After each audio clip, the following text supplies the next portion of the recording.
Here's Bryce Harper now. He has doubled and scored today. Some heroics from Harper.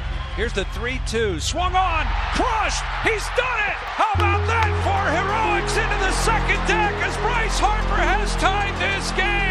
As of June 8th, 11 of the 30 teams in MLB have reached a playoff probability of at least 75% at some point this season. Some teams, like the Yankees and Dodgers, are well above this threshold, while the Giants and White Sox have since fallen below. However, there is one team that has taken a steep fall in the past few weeks. This is the LA Angels. Runners go.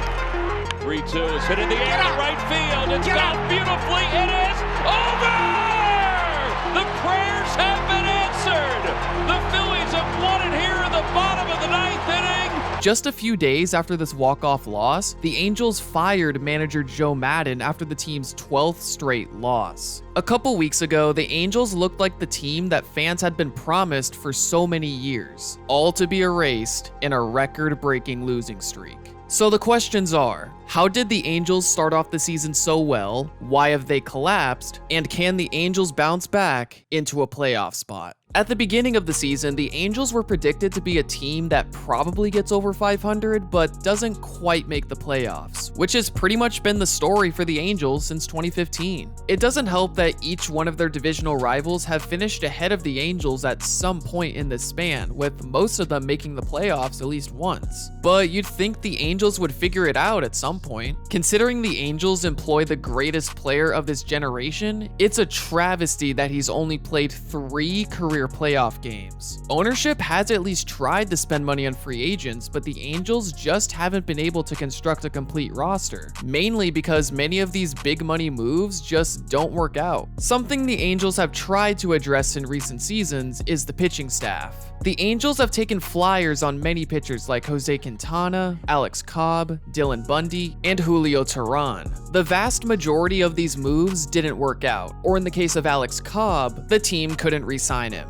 Also, you may remember that in the 2021 draft, the Angels selected only pitchers throughout the entire 20-round draft. All of this is to say, pitcher development hasn't been this organization's strong suit. Since 2015, 37 pitchers spent the majority of their Angels tenure as starting pitchers. This is the 4th most amount of starting pitchers used by a team in this span. As for the 99 relievers the Angels have played, this is the 7th most used in this span. Considering the Angels team ERA Plus is ranked 22nd since 2015, it's clear they have trouble developing pitchers, among other issues like injuries and player retention. Take the top 3 teams on this leaderboard: the Dodgers, Guardians, and Astros. All of them have used an average to below average number of pitchers since 2015, which shows just how good they've been at developing and acquiring the right players. Now, teams like the Rockies, Diamondbacks, and Pirates are proof that low player acquisition doesn't always equal success. But considering the Angels have acquired so many different pitchers while consistently sitting in the bottom half of the league statistically, shows why pitching has been a consistent problem for this franchise. So, we know they conducted an all-pitcher draft last year, but what did they do for 2022? Well, they took chances on a couple pitchers, Noah Syndergaard and Michael Lorenzen. These moves seemed like the continuation of the status quo, giving one-year prove-it deals to players who could maybe find success with this new team. In the first month of games, to everyone's shock, this pitching staff was good. The 0-2, and he got him. Got him.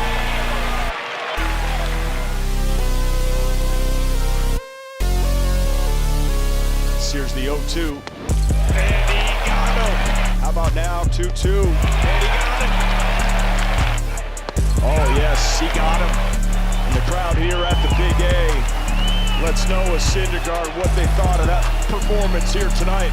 Michael Lorenzen, a one-year deal with the Halos. This is exactly what he wanted. He returns home, Gooby, and he gets to do it as a starter, Gooby, and looking to end the streak right here and right now. He's the perfect guy to have on the mound tonight, too. And he got it.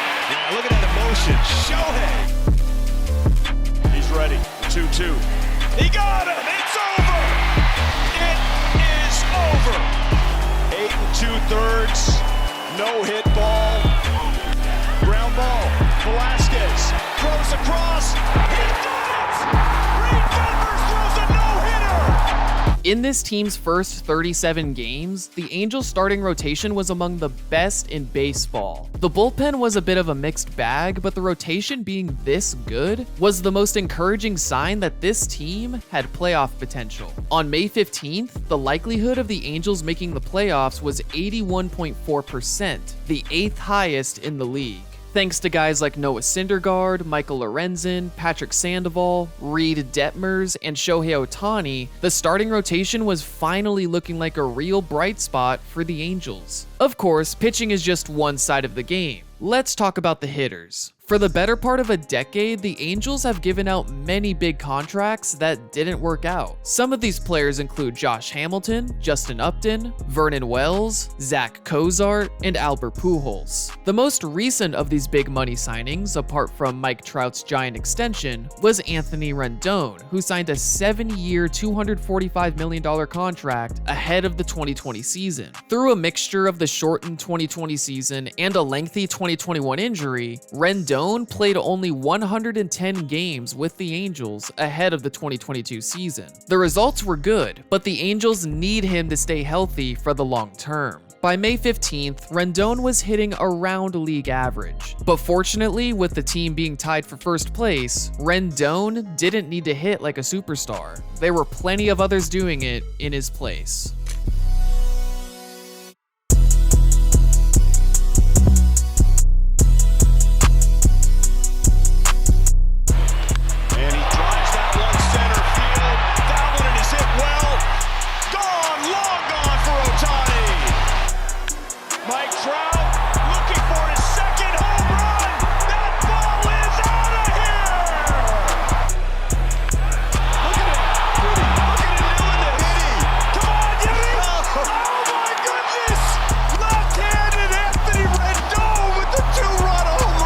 Of course, with reigning MVP Shohei Ohtani on the team and Mike Trout coming back from injury, this offense already had some great talent. Then you got guys like Taylor Ward, Jared Walsh, and Brandon Marsh all having great starts, leading to team offensive stats being among the league's best. This team had clicked in a way we hadn't seen from an Angels team in a long time. But everything changed on May 16th.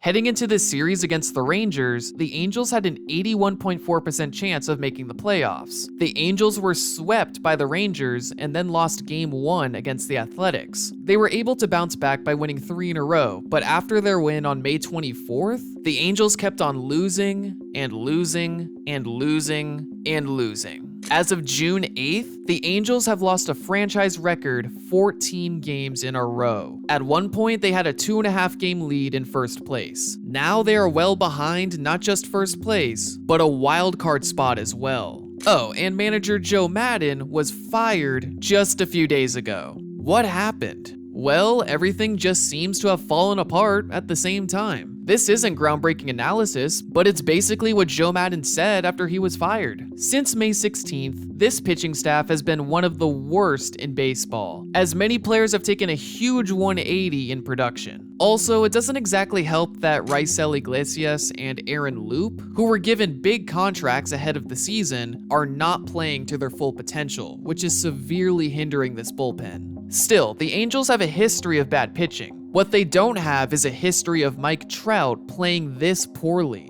Between May 24th, the Angels' last win before the losing streak, and June 6th, the game before Trout's groin injury, Trout's OPS in this 13-game span was .456. Ignoring his rookie season, this is the worst 13-game span of Trout's entire career. I guess being called the worst commissioner in fantasy sports really got to him. In the game he got injured, Trout went 2 for 2, and obviously his season stats are still MVP caliber. But with Trout slumping this hard, Rendon getting injured at the beginning of the losing streak, along with a few other notable injuries, and much of the lineup already slumping, it's no wonder why this team has lost 14 in a row. Even with Max Stassi and Jared Walsh picking up some of the slack, this team is bottom 5 in runs scored since May 16th, among other stats. Considering how little the Angels have scored, it's worth noting the opponents the Angels have faced and how they lost. After the loss against the Rangers, the Angels had a 4-game series against the Blue Jays.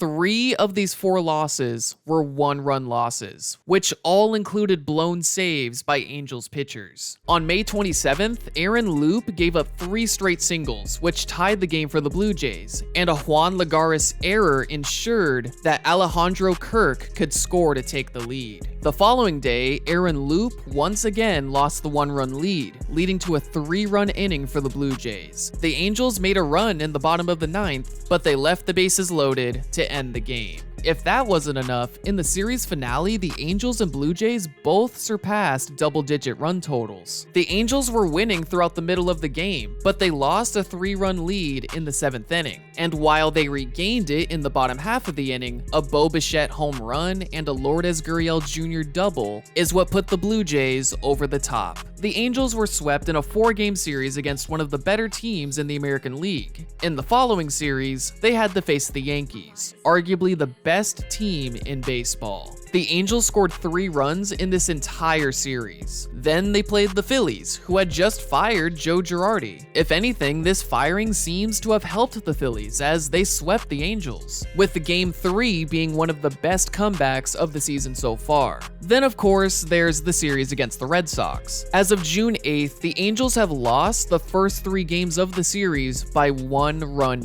each. Opportunities have been there for the taking, but the Angels just haven't capitalized. So with all of this in mind, the stats, the record-breaking losing streak, the recent history of the franchise, Angels fans are at rock bottom. But at the same time, you have to keep in mind that the season is far from over. Yes, the Angels have collapsed in a historic way, but we're only a third of the way into the season. A team can get hot at any time and make a playoff run. This is what the Braves did in 2021 and what the Nationals did in 2019. The Angels' collapse has been historic, but at least they got it out of the way now. Imagine if this losing streak came in August or September. That would arguably be worse than the 2021 Padres collapse. Nonetheless, this losing streak has been a perfect storm of great opponents, injuries, and players slumping at the wrong time. This team clearly has the talent to push for a playoff spot, and once everyone is healthy and the team starts winning again, this team could make a run for a wildcard spot in the second half.